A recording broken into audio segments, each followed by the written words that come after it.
As a retired truck company owner, I had built a legacy of hard work and determination, a business that had supported my family for generations.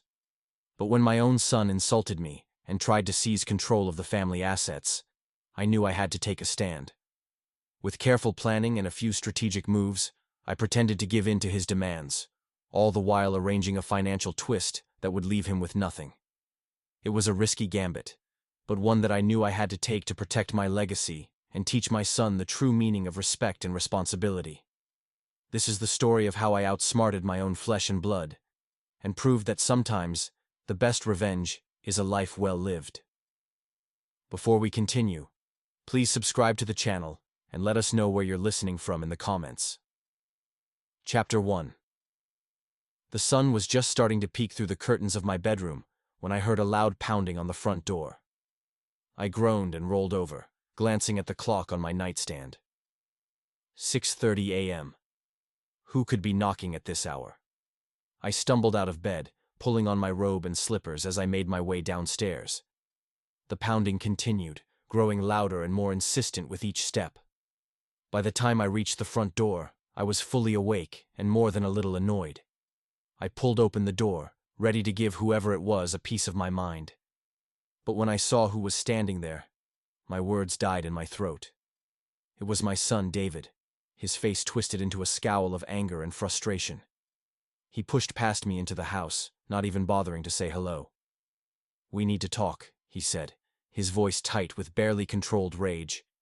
I sighed and closed the door, following him into the living room. I had a feeling I knew what this was about. David had always been a difficult dild, prone to fits of temper and entitlement. Even as a boy, he had always wanted more than I could give him, always demanded the best of everything without being willing to work for it. And now, as a grown man, those same traits had only grown more pronounced. He had a gambling problem, I knew, and a string of failed business ventures that had left him deep in debt. He was always coming to me for money, always expecting me to bail him out of his latest mess. But this time, I had finally put my foot down. I had told him that I wouldn't give him any more money, that he needed to learn to stand on his own 2 feet and take responsibility for his own mistakes. And now, it seemed, he had come to confront me about it. "What the hell, Dad?" he said, pacing back and forth across the living room floor. "You can't just cut me off like that. I need that money. I have bills to pay, debts to settle." I sat down in my armchair, crossing my arms over my chest. "I'm sorry, David," I said, keeping my voice calm and even. "But I've already given you more than enough. It's time for you to start taking care of yourself." His face flushed with anger, his fists clenching at his sides. "Taking care of myself?" he spat. "How am I supposed to do that when you're sitting on a fortune, when you have all the money and power in this family?" I felt a flicker of anger at his words, but I pushed it down. "I built that fortune," I said, my voice growing harder. "I worked my whole life to create something for this family, to give you and your sister a better life than I had. And what have you done with it? Squandered it on gambling and bad investments, always expecting me to clean up your messes." He took a step towards me, his eyes flashing with rage. "You don't know anything about my life," he said, his voice low and dangerous. "You don't know how hard it is out there, how tough it is to make it on your own." I laughed, a harsh, bitter sound. "Don't I? I started with nothing, David. I built my business from the ground up, working 16-hour days and sleeping in my truck just to make ends meet. I know exactly how hard it is, but I also know that the only way to succeed is through hard work and determination, not by relying on handouts from your father." He stared at me for a long moment, his face twisted with anger and resentment. And then suddenly, he lunged forward, grabbing me by the front of my robe and pulling me to my feet. "You listen to me, old man," he snarled, his face just inches from mine. "I'm done playing by your rules. I'm done being your little errand boy, always begging for scraps from your table. It's time for a change around here, and I'm going to be the one to make it happen." I felt a chill run down my spine at his words, at the cold, hard look in his eyes. I had always known that David resented me, that he felt overshadowed by my success and my reputation. But I had never imagined that he would go this far, that he would threaten me in my own home. "What are you talking about?" I asked, my voice barely above a whisper. He smiled, a cruel, twisted thing that sent shivers down my spine. "I'm talking about taking what's rightfully mine," he said.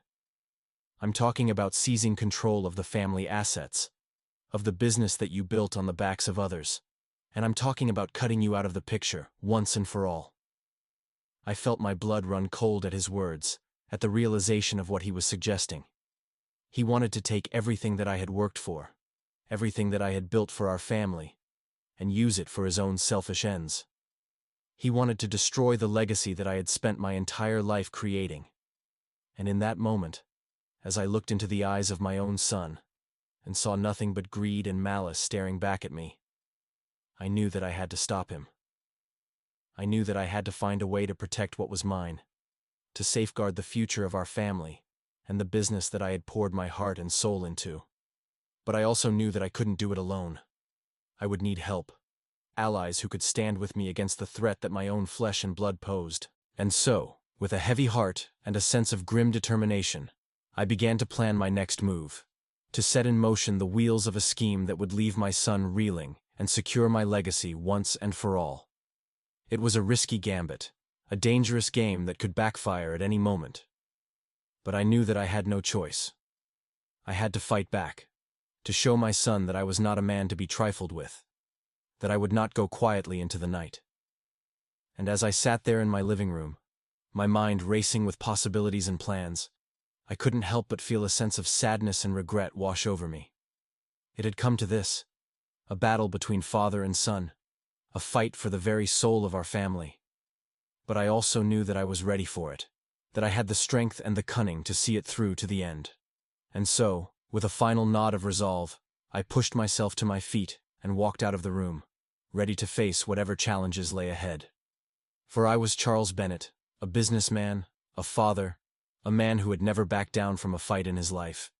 And I sure as hell wasn't about to start now. Please let me know if you would like me to proceed with Chapter 2, or if you have any feedback on The Hook and Chapter 1. You are great. Continue Chapter 2. Chapter 2. The next few days passed in a blur of activity and planning. I knew that I had to act quickly, to put my plan into motion before David could make his move. I had no doubt that he would stop at nothing to seize control of the family assets, to take what he believed was rightfully his. And so I threw myself into the task of fortifying my defenses, of building a wall of protection around the business and the legacy that I had worked so hard to create. I called in favors from old friends and business associates, people who owed me a debt of gratitude for the help and support I had given them over the years. I met with my lawyer, a sharp and savvy woman named Olivia, who had been by my side through countless legal battles and contract negotiations. She listened carefully as I outlined my situation, her brow furrowed in concentration, as she took notes and asked probing questions. "It's not going to be easy," she said finally, leaning back in her chair and fixing me with a serious gaze. "David has a lot of leverage, a lot of ways he could try to undermine your position. He could challenge your competence, your ability to run the business. He could try to turn the board against you, to paint you as a doddering old fool who's lost touch with reality." I nodded, my jaw tight with determination. "I know. But I also know that I have the law on my side, that I have the experience and the track record to back me up. I won't let him bully me into submission, Olivia. I won't let him destroy everything I've built." She smiled, a fierce and predatory thing that reminded me why I had always trusted her to have my back. "Good. Because I have a plan, Charles. A way to turn the tables on David and secure your position once and for all." And so we got to work, drafting documents and crafting strategies, laying the groundwork for a legal and financial maneuver that would leave David reeling. It was a complex and delicate operation, one that required precision and secrecy at every turn. But I was ready for it, ready to do whatever it took to protect my legacy and my family. As the days turned into weeks, I could feel the tension building, the sense of impending conflict that hung heavy in the air. David was growing more and more agitated, more and more desperate in his attempts to seize control. He would show up at my office unannounced, demanding to see financial records and business plans, trying to intimidate my employees into siding with him. But I held firm, my resolve unshakable in the face of his threats and his posturing. I knew that I had the upper hand, that I had the experience and the cunning to outmaneuver him at every turn. And then, finally, the day of reckoning arrived. It was a bright and sunny morning, the kind of day that seemed to promise new beginnings and fresh starts. I arrived at the office early, my heart pounding with anticipation as I made my way to the boardroom. The room was already filled with a tense and expectant energy, the air crackling with the weight of the moment. The board members sat around the long, polished table, their faces grim and their eyes darting back and forth between me and David. And there, at the head of the table, sat my son, his face twisted into a mask of arrogance and contempt. He looked up as I entered, his eyes flashing with a cruel and calculating light. "Father," he said, his voice dripping with false sincerity. "How good of you to join us. I was just telling the board about some concerns I have about your leadership, about your ability to steer this company into the future." I smiled, a cold and humorless thing that didn't quite reach my eyes. "Is that so, David? And what concerns might those be?" He leaned forward, his fingers steepled in front of him like a cartoon villain. "Well, for starters, there are questions about your mental fitness, about your ability to make sound decisions in the best interests of the company. There are also concerns about your financial management, about the way you've been handling the family assets." I nodded, my face a mask of calm and composure. "I see. And I suppose you have evidence to back up these claims?" He smiled, a smug and self-satisfied thing that made my blood boil. "Oh, I have plenty of evidence, Father. Emails, financial records, witness statements, everything I need to prove that you're no longer fit to lead this company, that it's time for a change in leadership." I let his words hang in the air for a moment, let the tension build until it was almost unbearable. And then, with a slow and deliberate motion, I reached into my briefcase and pulled out a stack of documents, placing them carefully on the table in front of me. "Well, David," I said, my voice calm and even, "it seems that you've been busy, but I'm afraid you've underestimated your old man. You see, while you were busy plotting and scheming, I was making some moves of my own." I slid the documents across the table, watching as the board members began to leaf through them with growing expressions of shock and disbelief. "These documents," I continued, "prove that David has been embezzling funds from the company, that he's been using his position to line his own pockets and fund his gambling habits. They also show that he's been using company resources to blackmail and intimidate employees, to force them to support his bid for power." David's face drained of color, his mouth falling open in shock and horror. That's not true," he stammered, his voice shaking with rage and fear. "You're lying, old man. You're just trying to discredit me, to turn the board against me." I shook my head, a sad and resigned smile playing at the corners of my mouth. "I'm afraid not, David. You see, I've been working with my lawyer and my accountant for weeks, gathering evidence and building a case against you. And now, with these documents, I have all the proof I need to expose your true nature, to show the world the kind of man you really are." The boardroom erupted into chaos, voices rising in anger and disbelief as the members pored over the evidence in front of them.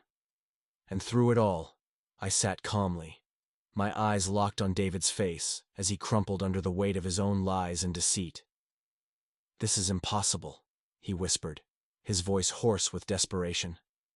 "You can't do this to me, Father. You can't take away everything I've worked for, everything I deserve." I leaned forward, my voice low and intense. "But that's just it, David. You haven't worked for anything. You've lied and cheated and stolen your way to the top, always expecting others to clean up your messes and pay for your mistakes. And now, it's time for you to face the consequences of your actions." I stood up, gathering my papers and my briefcase with a sense of finality. "As of this moment, David, you are no longer a part of this company. Your shares will be seized and your assets frozen, pending a full investigation into your crimes. And as for your future, well, I'm afraid that's up to the authorities now." I turned to leave, my head held high and my shoulders squared with the weight of victory. But as I reached the door, I paused, turning back to face the son who had once been the light of my life. "I'm sorry it had to come to this, David," I said softly, my voice thick with emotion. "I never wanted to hurt you, to see you brought so low. But you left me no choice. You forced my hand with your greed and your arrogance, and now you must face the consequences." And with that, I walked out of the room, leaving behind the wreckage of a family torn apart by betrayal and deceit. But even as I savored the sweet taste of victory, even as I felt the rush of vindication and relief wash over me, I couldn't shake the sense of sadness and loss that clung to my heart like a heavy weight. For I had won the battle, but at what cost? I had outsmarted my own son, had exposed his lies and his crimes for all the world to see. But in doing so, I had also lost the one thing that had always mattered most to me, the love and respect of my own flesh and blood. And as I walked out into the bright sunshine of the morning, my eyes squinting against the glare, I couldn't help but wonder if it had all been worth it, if the price of justice and revenge was a price that I was willing to pay. But then I thought of the legacy that I had built, the business that had been my life's work and my greatest pride, and I knew that I had done what I had to do, that I had protected what mattered most, even if it meant sacrificing the love and loyalty of my own son. For I was Charles Bennett, a businessman, a father, a man who had always lived by his own code of honor and integrity. And I would not let anyone, not even my own flesh and blood, destroy the legacy that I had spent a lifetime building. No matter how much it hurt, no matter how high the cost, I would always fight for what was right, for what was just and true. And in the end, that was all that mattered, all that would endure long after I was gone. Please let me know if you would like me to proceed with Chapter 3, or if you have any feedback on Chapter 2. You are great. Continue Chapter 3. Chapter 3. The weeks and months that followed were some of the most difficult and painful of my life. The investigation into David's crimes was long and arduous, a twisting maze of legal proceedings and financial inquiries that seemed to drag on forever. I spent countless hours in meetings with lawyers and accountants, poring over documents and records, trying to untangle the web of lies and deceit that my son had woven. It was exhausting work, both mentally and emotionally, and there were times when I felt like giving up, like throwing in the towel and walking away from it all. But I couldn't do that. Couldn't let David win, even in defeat. I had to see this through to the end, to make sure that justice was served and that the legacy I had built was protected.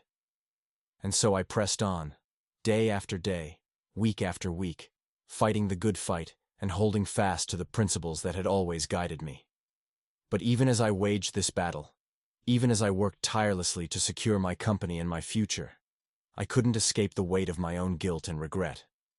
I had failed as a father, had let my own son become a monster, a liar, and a thief, and no matter how much I tried to rationalize it, to tell myself that I had done everything I couldn't shake the feeling that I was somehow responsible, that I had played a part in his downfall. It was a heavy burden to bear, a cross that I would carry with me for the rest of my days. And there were times when the pain of it was almost too much to bear, when the memories of happier times, of a son I had once loved and cherished, would come rushing back to me, leaving me breathless with grief and longing. But I couldn't let myself dwell on those memories, couldn't let myself be consumed by the past. I had to keep moving forward, had to focus on the future and the work that still needed to be done. And so I threw myself into the task of rebuilding, of picking up the pieces of my shattered life and starting anew. I worked harder than ever before, pouring all of my energy and my passion into the business that had been my life's work. I hired new employees, brought in fresh talent and new ideas, and began to expand the company in ways that I had never before thought possible. I forged new partnerships and alliances, seeking out opportunities for growth and innovation that would secure our place in the industry for generations to come. And slowly but surely, the company began to thrive once more, rising from the ashes of David's betrayal like a phoenix reborn. We won new contracts and new clients, earned accolades and awards for our work, and became known as one of the most respected and successful trucking companies in the country. But even as I reveled in these triumphs, even as I felt the rush of pride and satisfaction that came with knowing that I had weathered the storm and emerged stronger than ever. I couldn't shake the sense of emptiness that gnawed at my heart, the feeling that something was still missing from my life. And then, one day, it hit me like a bolt of lightning from a clear blue sky. I was sitting in my office, staring out the window at the bustling city below, when the realization washed over me like a wave. I had spent my entire life building a legacy, had poured my heart and soul into creating something that would endure long after I was gone. But in all that time, in all those years of hard work and sacrifice, I had never once stopped to ask myself what I was really working for, what I truly wanted out of life.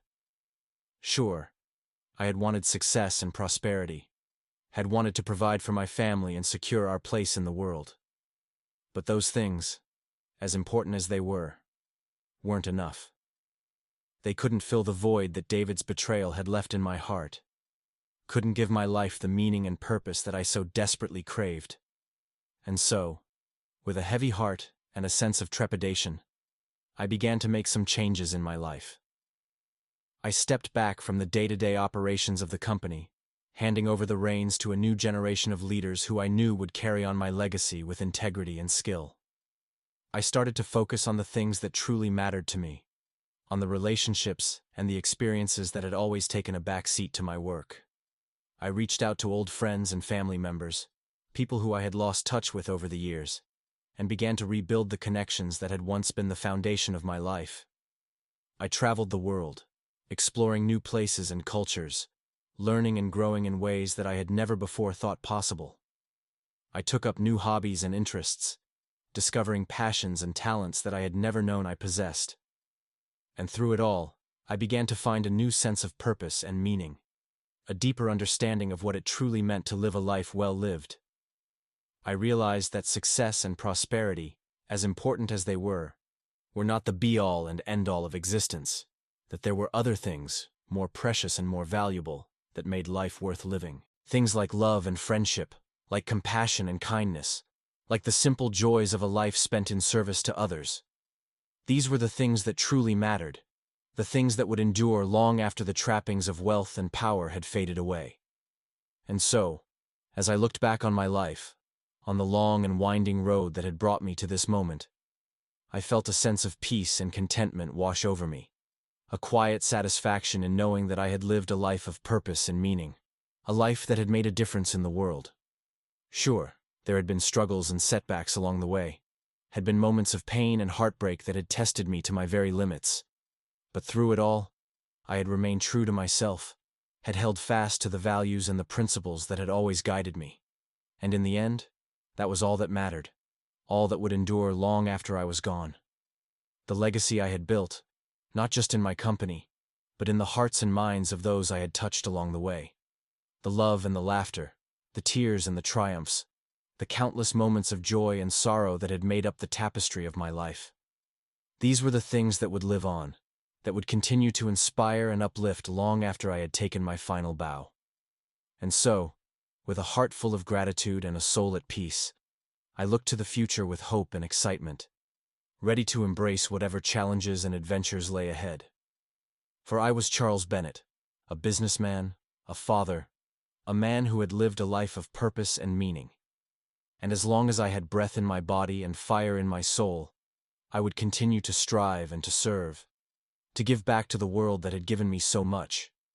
And that, in the end, was the greatest legacy of all, the most precious gift that any man could ever hope to leave behind.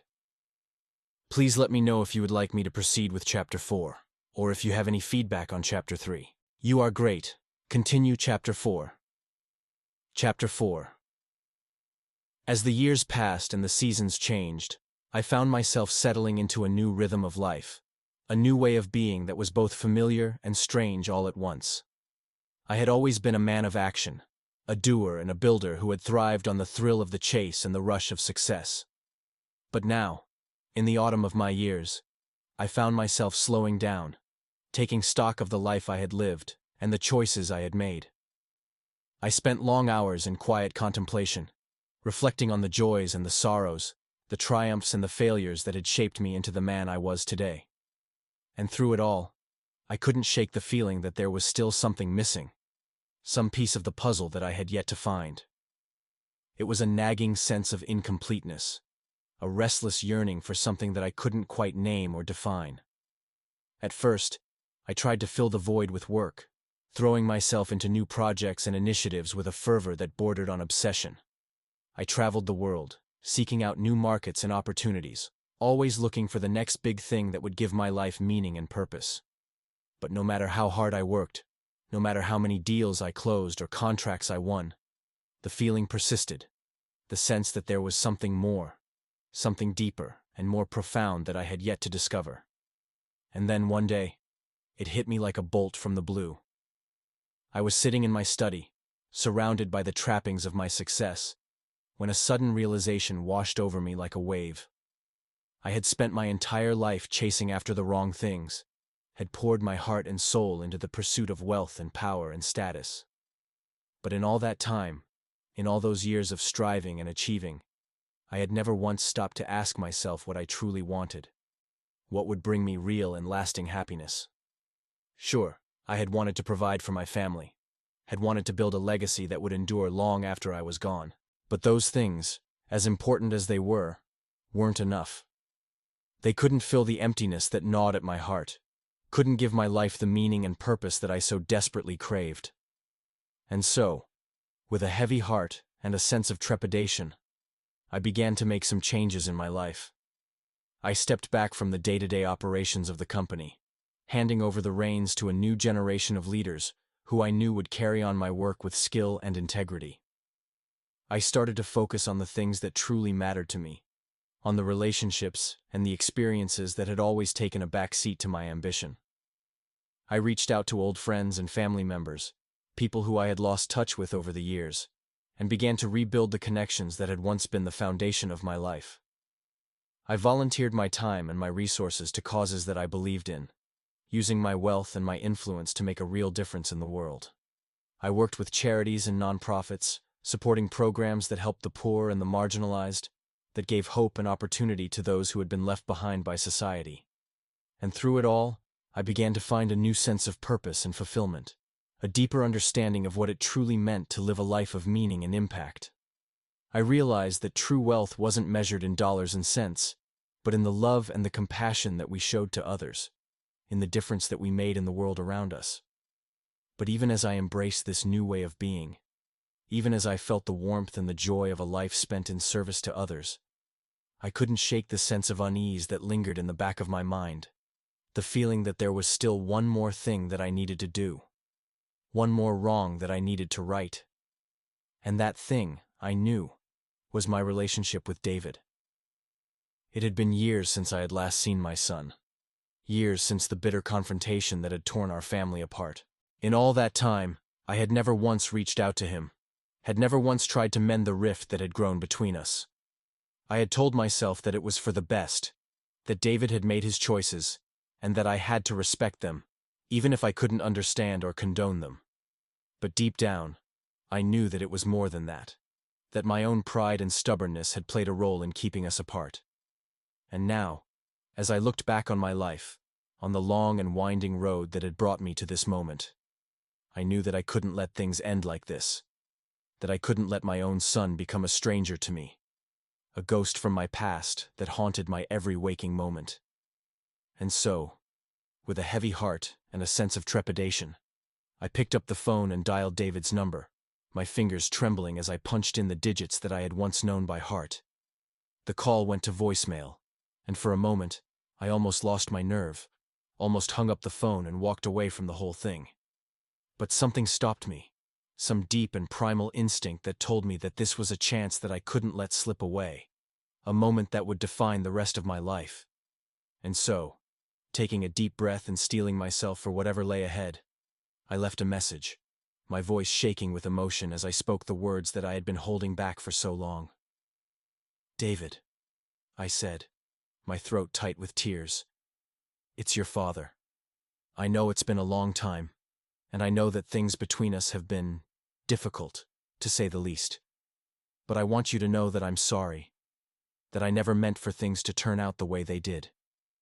I know that I can't change the past, can't undo the hurt and the anger that we've both carried with us for so long. But I want to try, David. I want to find a way to move forward, to build a new relationship based on love and understanding, not on bitterness and resentment. And so, if you're willing, if you're ready to take that first step, I'd like to meet with you, to talk things through and see if we can't find a way to heal all the wounds that have divided us for so long. I know it won't be easy, but I also know that it's worth it, that the love and the bond that we once shared is too precious to let slip away. Please, David, give me a chance to make things right, to be the father that you always deserved.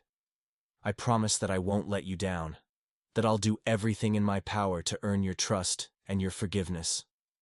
I love you, son. And no matter what happens, no matter where this road takes us, I want you to know that I always will. That's a promise that I'll keep, now and forever. And with that, I hung up the phone, my heart pounding with a mix of fear and hope, of uncertainty and determination. I knew that the road ahead would be long and difficult, that there would be obstacles and challenges at every turn. But I also knew that it was a road that I had to travel, a journey that I had to take if I ever hoped to find the peace and the healing that I so desperately craved. And so, with a deep breath and a sense of purpose, I stepped out into the world, ready to face whatever lay ahead with courage and grace, with the strength and the wisdom of a man who had lived a life of purpose and meaning. For I was Charles Bennett, a father, a friend, a man who had learned the hard way that the greatest legacy we can leave behind is the love and the compassion that we show to others, the difference that we make in the world around us. And as long as I had breath in my body and fire in my soul, I would continue to strive and to serve, to give back to the world that had given me so much. And that, in the end, was the greatest gift of all, the most precious treasure that any man could ever hope to claim. Please let me know if you would like me to proceed with Chapter 5 or the epilogue, or if you have any feedback on Chapter 4. You are great. Continue Chapter 5. Chapter 5. The days and weeks that followed were a blur of activity and emotion, a whirlwind of hope and fear, of uncertainty and possibility. I threw myself into the task of reconnecting with David, of building a new relationship based on love and understanding, rather than on anger and resentment. It wasn't easy, and there were times when I felt like giving up, when the weight of the past seemed too heavy to bear. But I refused to let myself be defeated, refused to let the mistakes and the misunderstandings of yesterday define the course of tomorrow. And so, day after day, I reached out to David, sending him messages and emails, leaving voicemails and texts. I told him about my life, about the changes I had made and the lessons I had learned. I shared my hopes and my dreams, my fears and my regrets, opening myself up to him in a way that I had never done before. At first, there was only silence, a cold and unresponsive void that seemed to stretch out into eternity. But I refused to give up, refused to let myself be discouraged by the lack of response. I knew that David was hurting, that he had his own demons to battle and his own wounds to heal all. And so I kept reaching out, kept extending the hand of friendship and forgiveness, even when it seemed like all hope was lost. And then, one day, a miracle happened. It was a warm and sunny afternoon, the kind of day that seemed to promise new beginnings and fresh starts. I was sitting in my study, working on some paperwork, when I heard a knock at the door. I stood up, my heart pounding with anticipation, and made my way to the front of the house. And there, standing on the porch, was David, his face a mix of apprehension and hope, of fear and longing. For a moment, we just stood there, staring at each other in silence, neither of us quite sure what to say or do. But then, slowly, tentatively, I reached out and pulled him into a hug, feeling the warmth and the solidity of his body against mine. And in that moment, as I held my son in my arms for the first time in years, I felt a sense of peace and completeness wash over me, a deep and abiding joy that filled every corner of my being. We talked for hours that day, sitting on the porch and sipping iced tea, sharing stories and memories, laughter and tears. We spoke of the past, of the mistakes and the misunderstandings that had torn us apart, and of the future, of the hopes and the dreams that we both held dear. And through it all, I could feel the walls between us beginning to crumble, the barriers of anger and resentment slowly giving way to a new sense of connection and understanding. It wasn't perfect, and there were still wounds that needed to heal all, and truths that needed to be spoken. But it was a start, a beginning, a chance to build something new and beautiful out of the ashes of the past. And as the sun began to set, and the shadows lengthened across the lawn, I knew that I had been given a precious gift. A second chance to be the father that I had always wanted to be, the man that my son had always needed me to be. In the weeks and months that followed, David and I continued to work on our relationship, spending time together and learning to communicate in new and healthier ways. We went fishing and hiking, explored new hobbies and interests, and slowly but surely began to rebuild the bond that had once been the foundation of our lives. It wasn't always easy, and there were times when old wounds threatened to reopen and old resentments threatened to resurface. But we refused to let them define us, refused to let the past dictate the course of our future. And through it all, I could feel myself growing and changing in ways that I had never thought possible, discovering new depths of love and compassion, new reserves of strength and resilience. I began to see the world through different eyes, to understand the struggles and the challenges that David had faced, the demons that he had battled, and the obstacles that he had overcome. And I began to see my own life in a new light, to understand the choices and the sacrifices that I had made, the triumphs and the failures that had shaped me into the man I was today. And as the years passed and the seasons changed, I found myself settling into a new rhythm of life, a new way of being that was both familiar and strange all at once. I was still the same man I had always been, still driven by the same passions and values that had always guided me. But I was also different, changed in ways that I could never have imagined, transformed by the love and the forgiveness that had brought me back to my son, back to the family that had always been the center of my world. And now, as I look back on my life, on the long and winding road that has brought me to this moment, I feel a sense of gratitude and wonder wash over me, a deep and abiding joy that fills every corner of my being. I have been blessed with a second chance, a new beginning, a chance to build something beautiful and lasting out of the ashes of the past. And I know that, no matter what challenges may lie ahead, no matter what storms we may have to weather, we will face them together, as a family, as a testament to the power of love and forgiveness to heal even the deepest wounds. For I am Charles Bennett, a father, a friend, a man who has learned the hard way that the greatest legacy we can leave behind is the love and the compassion that we show to others, the difference that we make in the world around us. And as long as I have breath in my body and fire in my soul, I will continue to strive and to serve, to give back to the world that has given me so much, to be the best version of myself that I can be. For that is the true meaning of success, the only wealth that really matters in the end. And it is a wealth that I intend to share with all those whose lives I touch, whose hearts I have the privilege to know. And so, with a smile on my face and a song in my heart, I step out into the world, ready to embrace the future that lies ahead, to face whatever challenges and adventures may come my way. For I know that I am not alone, that I have the love and the support of those who matter most, the family and the friends who have always been my rock and my anchor. And I know that together, there is nothing we cannot achieve, no dream that we cannot make real, no mountain that we cannot climb. For we are the Bennetts, a family forged in the fire of adversity and tempered by the power of love. And as long as we hold fast to the values that have always guided us, as long as we continue to strive and to serve and to give of ourselves freely and without reservation, then I know that the best is yet to come, that the future is ours to shape and to mold as we see fit, and that, in the end, is the greatest adventure of all, the most precious gift that any man could ever hope to give or to receive. So let us go forth with courage and with faith, with the strength and the wisdom of those who have gone before us.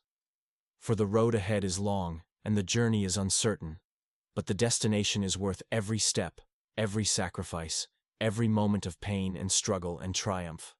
And together, hand in hand, heart to heart, we will find our way home, to the place where we truly belong, the place where love and laughter and joy reign supreme, now and forevermore. Epilogue.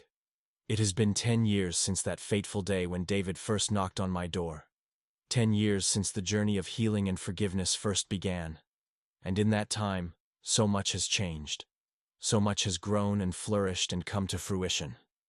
Our family has expanded and evolved, welcoming new members and celebrating new milestones with each passing year. David and his wife have given me 3 beautiful grandchildren, little bundles of joy and energy that fill my days with laughter and my heart with love. And I have watched with pride and amazement as they have grown and learned and discovered the world around them, each one a unique and precious gift, a reflection of the best that life has to offer. My business, too, has thrived and prospered, growing and evolving in ways that I never could have imagined. Under the leadership of a new generation of visionaries and innovators, it has become a force for good in the world, a beacon of hope and opportunity for all those who seek a better life. And through it all, I have been there, watching and guiding, sharing my wisdom and my experience with all those who would listen. I have become a mentor and a teacher, a source of inspiration and guidance for the young and the old alike. But perhaps the greatest change of all has been the one that has taken place within my own heart.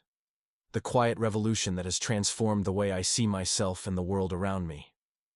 I have learned to let go of the anger and the resentment that once consumed me, to embrace the power of forgiveness and compassion in all that I do. I have learned to cherish the moments of joy and beauty that life brings, to find meaning and purpose in the simple act of living each day to the fullest. And I have learned to love with an open heart and an open mind, to give of myself freely and without reservation, knowing that it is in giving that we truly receive. And now, as I sit here in the twilight of my years, surrounded by the warmth and the love of my family and friends, I can't help but feel a deep sense of gratitude and wonder for the incredible journey that has been my life. I have known great sorrow and great joy, have faced challenges and triumphs that have tested me to my very limits. But through it all, I have remained true to myself, have held fast to the values and the principles that have always guided me. And I know that, no matter what the future may bring, no matter what storms I may have to weather in the years ahead, I will always have this moment, this perfect, shining example of what it means to be alive, to be human, to be part of something greater than myself. For I am Charles Bennett, a father, a friend, a man who has lived a life of purpose and meaning, a life that has touched and inspired countless others along the way. And as long as my story is remembered, as long as my legacy endures, then I know that my spirit will live on, that the love and the wisdom that I have shared will continue to ripple out into the world, changing lives and transforming hearts for generations to come. And that, in the end, is the greatest gift of all, the most precious treasure that any man could ever hope to leave behind. So let us go forth with joy and with hope, with the courage and the strength of those who have weathered life's storms and emerged stronger and wiser for the journey. Let us cherish the moments of grace and beauty that surround us, the love and the laughter that fill our days with meaning and purpose. And let us never, ever forget the power of forgiveness and compassion, the incredible capacity of the human heart to heal all and to grow, no matter how great the wound or how deep the pain. For that is the true magic of this life that we have been given, and it is a magic that lives within each and every one of us, waiting only for the chance to be unleashed upon the world.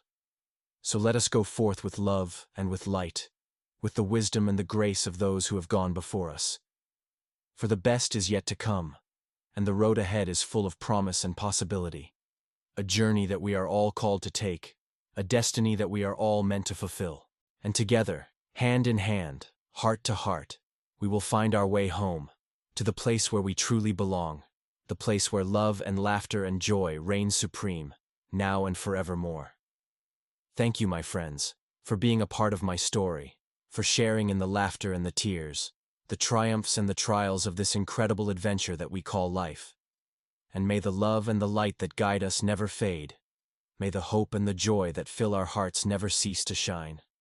For we are all one family, one community, one human race, bound together by the unbreakable bonds of love and compassion, of kindness and grace.